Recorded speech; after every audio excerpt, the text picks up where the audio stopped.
Hi, Rick from Man for Models, Yuneec dealer from the UK and RC specialist for over 40 years. In this video I'm going to be covering Yuneec's new introduction and a new segment to the drone market, the selfie drone. These are small drones that will be more convenient for taking on holiday, where your main purpose is not going to be capturing aerial images, but you do want that option to quickly whip out a tiny drone and take some images. So I'm going to get on with this unboxing video. No, I'm just kidding. You know I don't do unboxing videos, as I always say.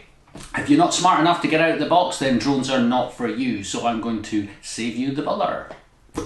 Right, okay, you may think that you don't get an awful lot in the box. That is the whole point of the selfie drone. It is simple. So you're going to get a box, which is what the drone is actually in. So I just pop the catch on that. You have the drone itself and a set of prop guards. You've got a charger. You've got USB cable, you have a full set of spare props, and of course you've got your power plug. And of course I'm in the UK, so I've got a UK one, but you will have a EU one or a US one depending on what country that you are in. So let's get started. Okay, so first thing we need to do is charge the battery. So to remove the battery out the drone, you just have the wee pinch there. Just pinch that in, out it comes, and you simply, the battery will clip into there. Obviously once we've got the power plug plugged in as well.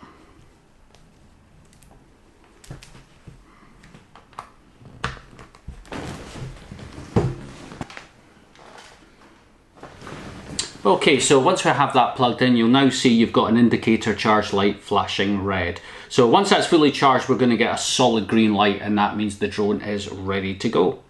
While that's charging, what we'll do, we'll just have a quick closer look at the drone itself. So the first thing you probably notice, the props look a bit funny. That's because they're folding props, so that when you bung it in your bag, the props aren't going to be sticking out, and it keeps it all nice and neat. Now they're what I call centrifugal props, so that they spin out, but if they're not properly folded out, just the fact that the prop is spinning around will actually throw them all out straight. So they'll all go out straight once you fire it up. So in the top of the craft, we've got this big bulge on top, which is the GPS module.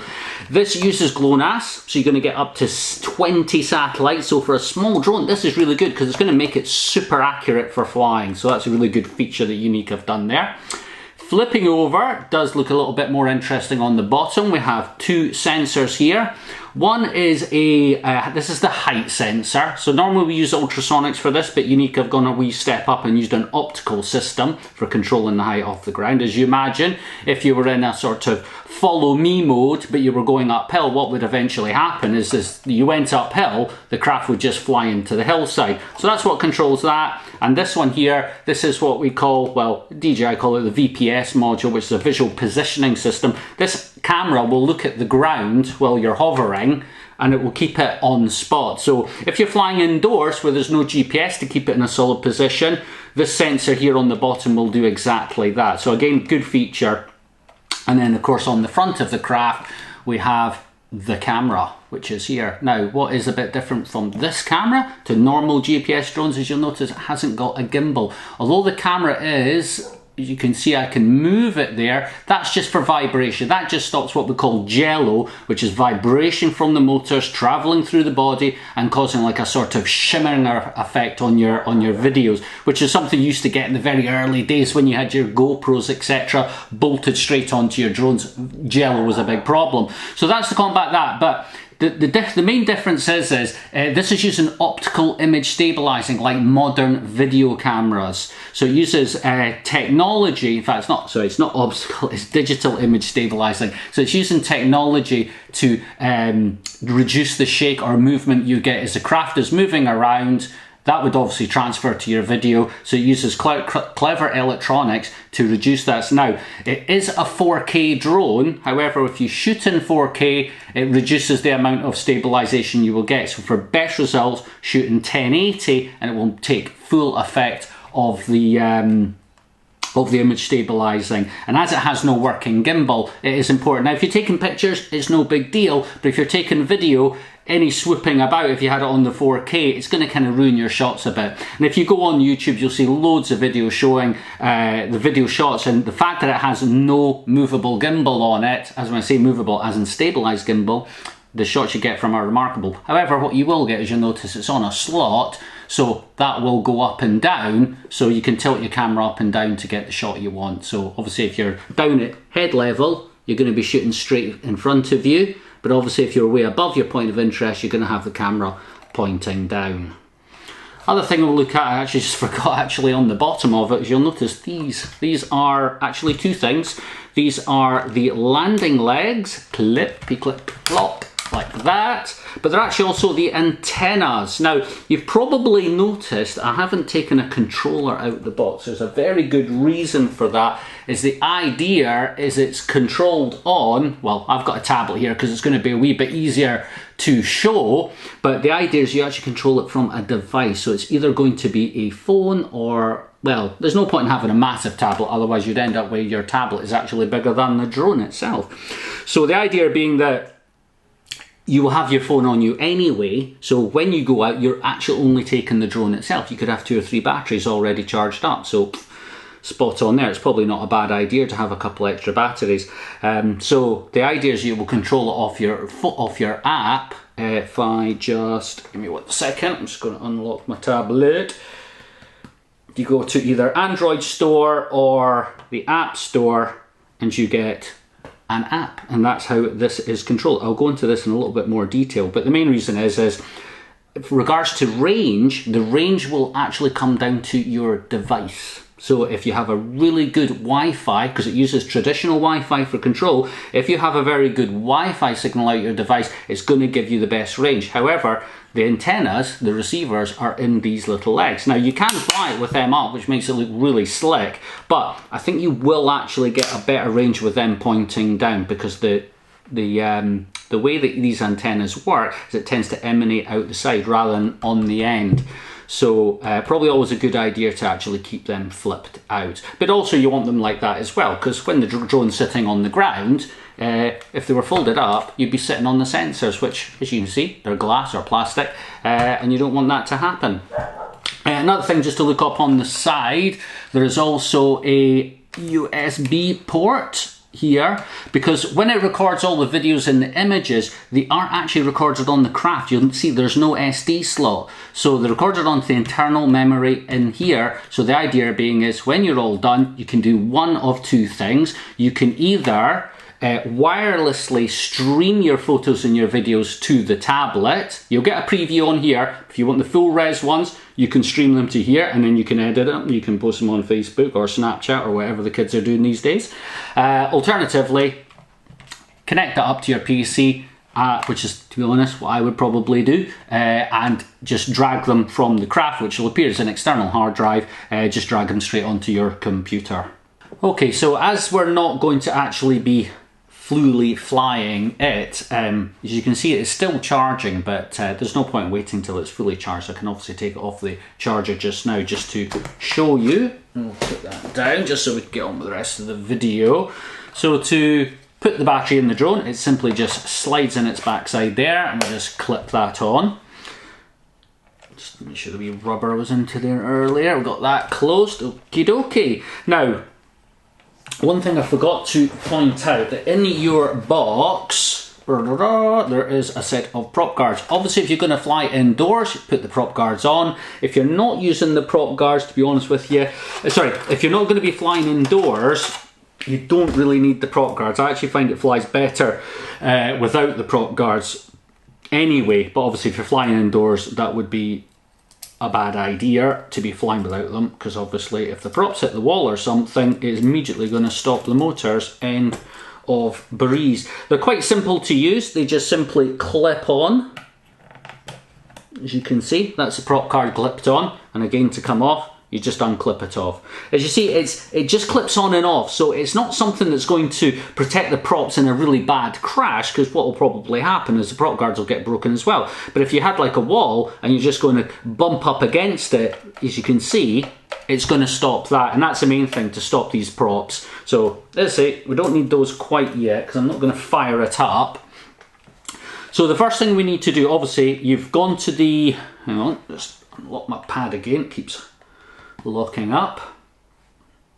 So you've gone to the App Store or the Google Play Store, and you've downloaded your I don't know how to strike so it's not catching the light. So you've downloaded the app. So to turn the actual Breeze on, you've got the wee power button on its backside there, and you just simply push the button and hold it. You hear the beep beep beep beep, and that's it switching on. Okie dokie. Now you probably won't see this because of the lights, but I know I can cover it, but there is actually a LED indicator in this front arm, so I'll be coming back to that shortly. Okay, so now that the craft is switched on, we need to go into the Wi-Fi settings on your tablet. So as you see here, you'll notice Breeze has now appeared. So we click on that. Now, as I've already connected to the Breeze, it's instantly connected. However, normally it would come up with a password, which is 1234567890. Back out there and then into the Breeze app. You hear the wee beep, that's all connecting now. So sorry about that, I was just in the settings. You now see that we have actually got a live view, but we need to do a few settings first. So first thing we'll go into drone settings. I'll explain a few things in here. So you can change the Wi-Fi network name there if you want to. This is different flight modes. Now, pretty much everywhere we actually fly in mode 2. What this means is if you're going to use the manual controls, it's kind of like as if you had left-hand drive and right-hand drive. However, obviously, most places do actually run in left-hand drive, which is kind of like mode 2. In here, you've got things like distance, normally when you take off. Okay. You've got maximum speed that it flies at, height, return to home height. Obviously, give that some thought if you lose signal and it flies home. If there's lots of big tall trees and stuff, that's obviously going to be very important. Geofencing, so this is the maximum height you can fly at, maximum distance you can fly away from. Handy if you're maybe giving somebody else a shot. Okay, so first we need to activate the calibration. So we click on start. Now it will give you graphical interface, and you see that spinning there, showing you what way to turn it. So first thing we need to do is we need to turn it back on itself. Now we just keep rotating it until the little graphic tells us what to do next. Now if you do it slowly, it will actually do it a bit quicker. Now I'm doing this indoors, but you must actually do this outdoors away from anything metal that could cause interference to the compass. So before I fly this, I will redo the compass calibration outdoors. There we go. Now the second one, we're going to start rolling it. Fold these props in, so getting in the road.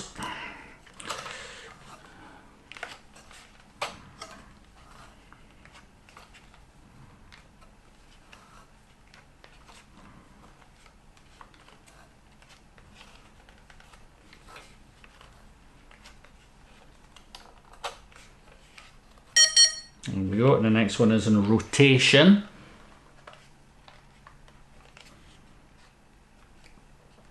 Now, as far as calibrating when you go out, a lot of people will actually calibrate every time they go out. I'll be honest with you, I don't tend to do this, so it's entirely up to you. I tend to only do it when it's new, or if I've had a bit of a crash, or I've done a firmware update. Now, as you can see now, that is now calibrated, so we can click on OK. And then we go back to the main settings. Okay, so back in the main settings, if we click on that, we have camera settings. So you've got your choice of settings, as I mentioned earlier. On 1080 and 720, you have image stabilization, where on the 4K setting, you don't. So you probably want to just shoot in the actual 1080 setting. Next window, we have picture setting. So obviously you probably want it in ultra high to get the best quality out of your photos. In here, this is just scene mode. So you've got natural, saturation, raw, or night. Natural, where basically it doesn't enhance the colours. Saturation, it will. And over here, you've got resend all to default, and of course, format your SD card. Going down the menu again, we've got more settings. So you've got either metric or imperial, depending whether you're in Europe or the US. Down here, this is where your help places are. Now, you've got obviously US, Now, if I go one more, you've got Yuneec UK. However, there is actually we've got Yuneec EU, but there actually is, which is not on here because it goes to China next. There is actually a Yuneec UK. So if you go onto UneecUK.com, if you're in the UK, you will get their details there. I don't know why they're not on this, but they are actually in there.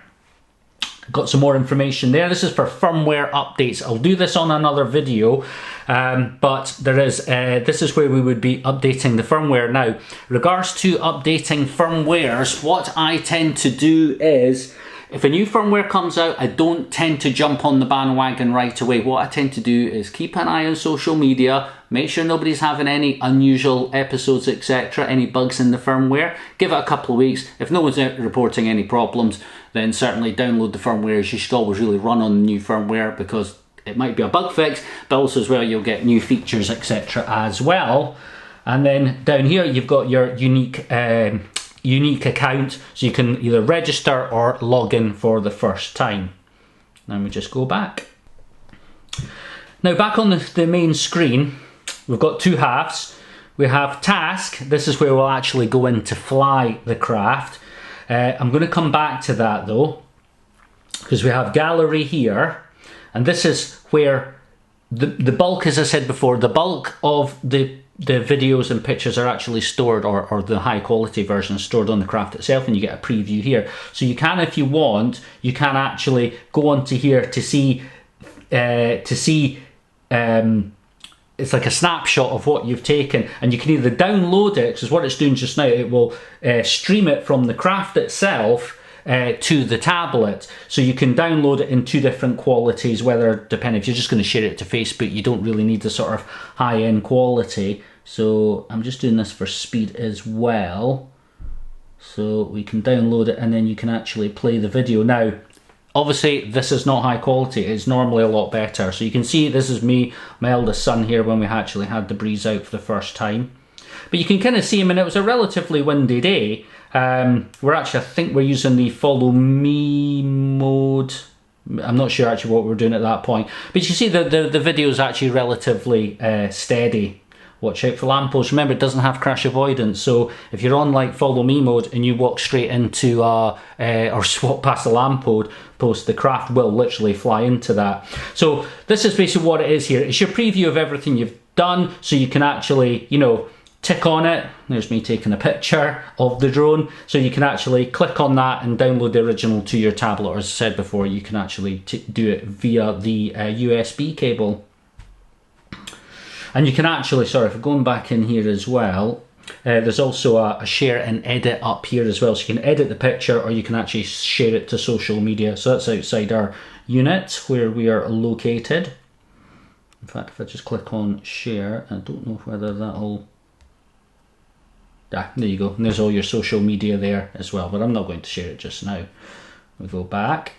Now I'll just do a quick overview of because ideally we need to actually be outside and have the drone actually switched on with GPS for all these to work. As you'll notice, they're all greyed out, and that's because if the drone doesn't have GPS, then all of these custom features will not work. So at the moment, the only one that will be available to us, will be the pilot mode. Because we have no GPS, all the other custom functions will not work. So I'll need to do this on like a separate video when I'm outside, obviously, so I can actually have GPS, and then all these will light up. But you've got your various things. You've got selfie mode, which is where the craft will hover in front of you, and you can either have it moving from side to side. You can either have that in photo or video. Then we've got orbit mode, where it will take a point of interest, which will probably be you, and then the craft will actually rotate, keeping the nose of the craft in shot as it orbits around you. So that's quite a good feature as well. There's journey mode, where it will fly a sort of preset pattern or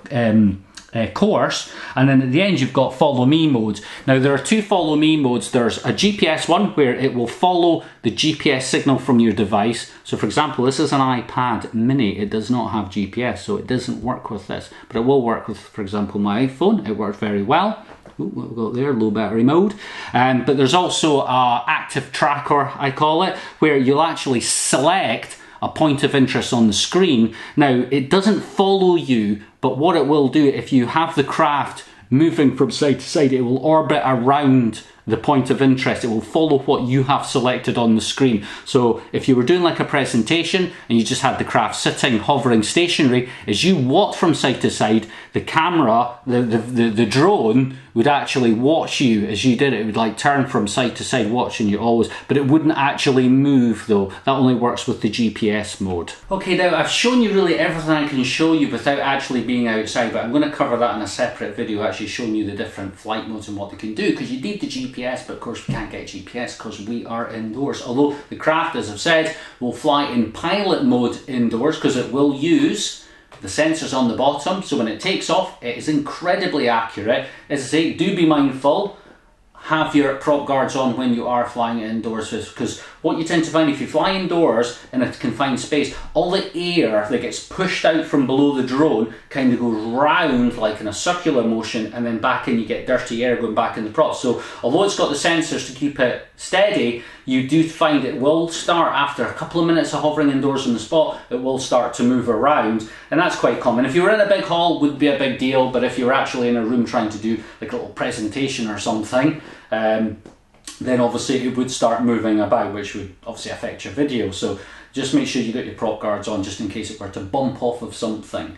So as I say, I will do more videos. This is just the first one. I will do more that will touch on the other features, etc. But what I've done is I've shown you how to charge the craft up, calibrate the compass, which is important, how the app works, how to get it fired up, how to get the tablet connected to the craft. Well, these are all the main things that will keep you going. Now, of course, I'll always like to finish on a bit of safety. Now, rules and regs vary from country to country, so I'll just give you the rules and regs for the UK, which is kind of Europe as well, but would be common sense for everyone else, that although it's a little thing and it does look quite unassuming, it does conform to all the CAA rules and regs, which are you should never fly higher than 400 feet, you should always keep it line of sight, which CAA reckon is 500 meters away. You should always keep visual line of sight, so don't go flying around buildings where you're completely blind, because two things will happen.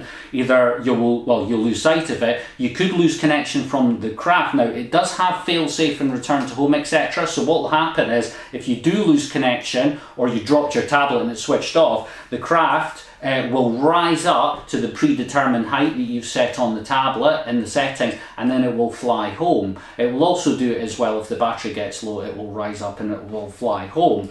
So that's two regs. The other ones, it should never be closer than 50 meters away from building and peoples that are not under your control. So no go flying through your neighborhood, etc. Because for two reasons: A, it's dangerous, it's irresponsible, it will miff people off, and this is when people start taking guns out and shooting drones out the sky. Although we don't really get so much of that in the UK, but it does really aggravate people. So drones are for good, and you shouldn't antagonise people with them. So obviously, if you are 50 meters away from buildings and people, you shouldn't have any problems with people being upset due to privacy, etc. So if you conduct yourself in a safe manner, you won't have any problems. Right, I think that's everything that I need to cover. So, as you know, I am Rick from Marinfo Models, dealer from the UK, RC specialist over 40 years. Now, I do enjoy doing the videos, however, I can only do them because my good customers keep me in business, so I can do them. So, I do need your support. Obviously, I'm in the UK. You can find all the details to purchase your Breeze in the description. And I hope you will buy it from us, because as I say, the more we sell, the more encouragement I get to do more videos, keeps me in business. I'm a small independent dealer, so I do need the support. I'm not a big, huge chain box shifter, etc. And I do enjoy selling the products and being involved in the market. So if you have enjoyed it and you want to see some more, then certainly either support me, or if you're in your own country, search out your proper drone dealer. These are the guys who know the product inside out, will help you if you have any issues or any questions, or if there's anything you don't understand, you will be able to phone them and get advice over. If you buy it from your big internet box shifters, the problem is if you phone them up for help, what are they going to do? Nothing. They haven't got a clue. As far as they're concerned, all you've done is bought it off of them, and they will just want you to refer you back to, for example, Yuneec US or Yuneec UK or Yuneec EU. So reward the good guys and shop with them. Thank you very much. Bye.